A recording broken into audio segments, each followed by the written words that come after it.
नमस्ते और hello. Welcome back to English में सोचो चैनल। आज के वीडियो में हम सीखेंगे 10 नए डेली यूज़ के सेंटेंसेस जो इंग्लिश में प्रैक्टिस करेंगे और ये सेंटेंसेस बिल्कुल बिगिनर्स के लिए हैं। आप ये सेंटेंसेस प्रैक्टिस करने से आपको एटलीस्ट थोड़ा बहुत लोगों के साथ बोलने में थोड़ा बहुत कॉन्फिडेंट आ सकता है और आप ये सभी प्रैक्टिस करने से आपको लगता है कि थोड़ा सा हमें इंग्लिश आने लगा है। ठीक है, तो चलिए आज के 10 नए सेंटेंसेस हम शुरू करेंगे। ठीक है, तो पहला वाक्य है व्हाट इज़ योर नेम। इसका मतलब होता है आपका नाम क्या है। ठीक है, तो जब आप किसी से नए मिलते हो तब आपको पूछना ज़रूरी रहता है, आपको उनके नाम के बारे में जानना ज़रूरी रहता है। तब आप पूछ सकते हो व्हाट इज़ योर नेम, आपका नाम क्या है। ठीक है, फिर अगला सेंटेंसेस है, तो जब आप किसी को उनका नाम पूछ लेते हो तो आपका नाम भी बताना ज़रूरी रहता है। तो आपको बोलना है माय नेम इज़ प्रतिभा। आपका नाम जो भी है, चुन्नू मुन्नू पिंकी टिंकी रिंकी कुछ भी हो, तो आपको अपना नाम बताना है। तो आपको ऐसे बोलना है कि माय नेम इज़ प्रतिभा। तो उसका मतलब होता है मेरा नाम प्रतिभा है। ओके, तो आपको ये भी वाक्य प्रैक्टिस करना ज़रूरी है। ठीक है, अगला वाक्य हम प्रैक्टिस करेंगे जब भी आपको कोई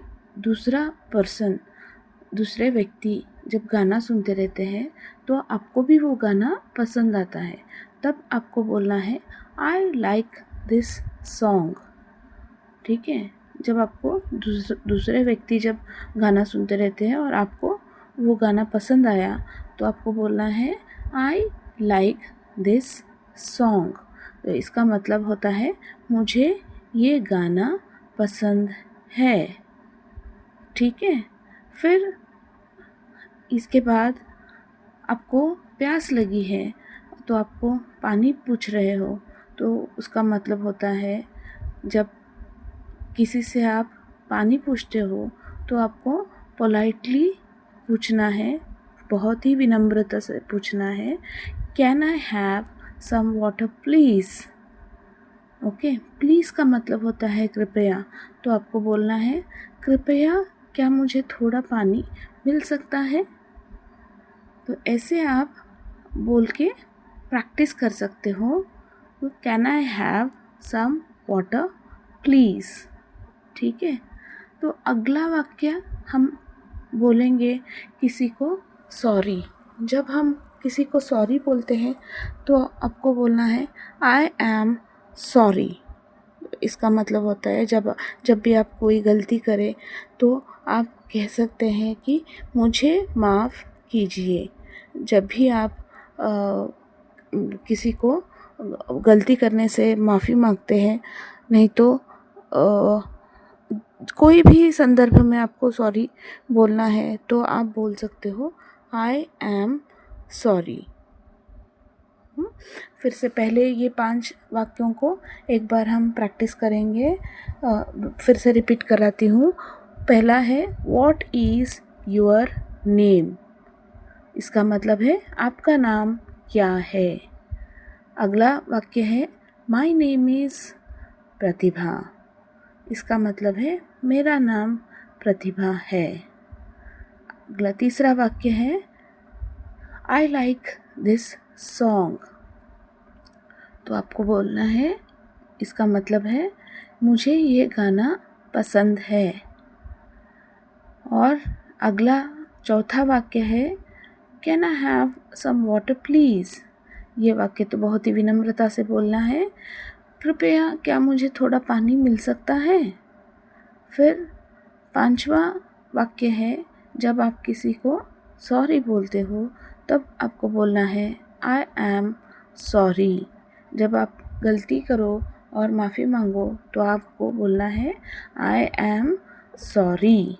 ठीक है, तो आगे के सेंटेंसेस हम प्रैक्टिस करेंगे।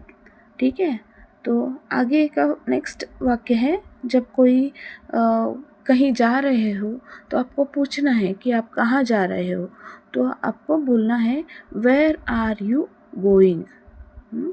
इसका मतलब होता है आप कहाँ जा रहे हो, वेयर आर यू गोइंग। ठीक है, तो उसके बाद का वाक्य रहता है I am going to school. अच्छा, अभी वो जो आपने पूछ लिया तो वो स्कूल जा रहे हैं, तो वो जवाब में आपको बोलेंगे कि I am going to school. तभी आपको इसका मतलब होता है मैं स्कूल जा रहा हूँ या जा रही हूँ। तो आप बोल सकते हो कि I am going to school. आप अगर मार्केट जा रहे हो तो आप बोलेंगे कि I am going to market. ठीक है, ऐसे आप कहाँ जा रहे हो उसका वो अंत में वो शब्द वहाँ पे रख के तो आप बोल सकते हो कि आई एम गोइंग टू, आगे आप कहाँ जा रहे हो वो शब्द वहाँ पे बोल सकते हैं। ठीक है, इसका भी अच्छे से प्रैक्टिस करें।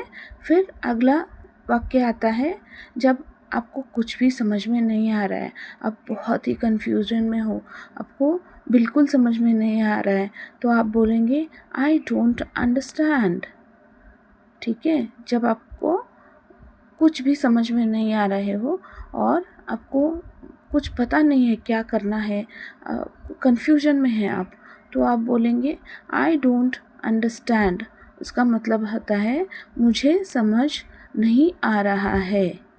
ठीक है, फिर बाद में अगला वाक्य आएगा, जब आपको लगता है कि कोई ज़ोर से बात करे, नहीं तो बहुत फास्ट से बात कर रहे हैं, तो आपको बोलना है, धीरे बोलने के लिए आपको उनको बोलना है और आपको वो पोलाइटली बोलना है, विनम्रता से बोलना है। तो आपको ऐसे बोलना है कि प्लीज़ स्पीक स्लोली।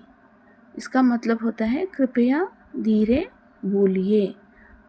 उसको बोलना है प्लीज़ स्पीक स्लोली। टीचर्स भी बोलते हैं स्पीक स्लोली ऐसे, हाँ, क्लासेस में। लेकिन आपको कहीं बाहर हो, आप कहीं किसी से बात कर रहे हो, तब आपको एकदम विनम्रता से बोलना है कि प्लीज़ स्पीक स्लोली। और आज का लास्ट वाक्य है, जब आप किसी से गुड बाय बोल रहे हो तो आपको बोलना है हैव अ नाइस डे। एक स्माइल के साथ आपको बोलना है। आप किसी को बोल रहे हो, आपने किसी को उनका दिन अच्छा गुजर जाए ऐसे विश कर रहे हो, तब आपको बोलना है हैव अ नाइस डे। इसका मतलब होता है आपका दिन शुभ हो। ओके, तो ये आप 10 सेंटेंसेस आप हर दिन प्रैक्टिस कर सकते हैं। लास्ट के 5 फिर से बोलती हूँ। जब कोई कहीं जा रहे हैं तो आप बोल सकते हैं वेयर आर यू गोइंग। फिर आपको कहाँ जा रहे हो वो बताना है, तब आप बोल सकते हो I am going to school, I am going to school. फिर बाद में जब आप कोई कन्फ्यूजन में हो, आपको समझ में नहीं आ रहा है, तब आप बोलेंगे आई डोंट अंडरस्टैंड। ठीक है, फिर आप बोलेंगे जब किसी से बोलना है कि वो धीरे बात करे, तो आपको बोलना है प्लीज़ स्पीक स्लोली। ओके, फिर बाद में जब आप किसी से बाय कर रहे हो, उनका दिन अच्छा जाए ऐसे विश कर रहे हो, तभी आपको बोलना है हैव अ नाइस डे। ठीक है, तो ये सभी 10 सेंटेंसेस को, 10 वाक्यों को रोज़ यूज़ करना है आपको। और किसी के साथ तो आपको वो बोलना ही है, और बोलने से जब उनका रिस्पॉन्स आता है, जो भी इंग्लिश जानते हैं उनके साथ ही बोलिए, तो आपको कुछ ना कुछ रिस्पॉन्स मिलेगा। नहीं तो आप उन्हें रिक्वेस्ट कीजिए कि आपको वो कुछ ना कुछ रिस्पॉन्स दे। फिर आपको वो रिस्पॉन्स जब मिलता है, आप अच्छे से ध्यान से उनका रिस्पॉन्स सुनिए और कमेंट बॉक्स में लिखिए। हाँ, तो और इसके वजह से जब आप किसी से बोलकर आप प्रैक्टिस करेंगे तभी आपका कॉन्फिडेंस अच्छे से बढ़ सकता है। ठीक है, तो आपको कॉन्फिडेंस बढ़ानी है तो ये 10 वाक्यों का अच्छे से प्रैक्टिस कीजिए। और जब भी आपके घर में कोई भी आपके साथ जो है वो जो कोई भी आपको सपोर्ट कर रहे हैं उनके साथ जब बोलते हो तब आपको ज़्यादा कॉन्फिडेंस मिल जाएगा। ठीक है, आप ये प्रैक्टिस ज़रूर करना।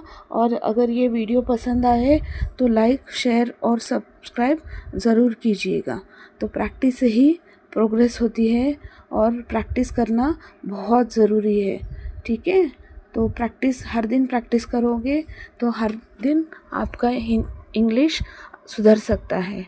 ठीक है, तो अगले वीडियो में मिलेंगे। चलिए, धन्यवाद।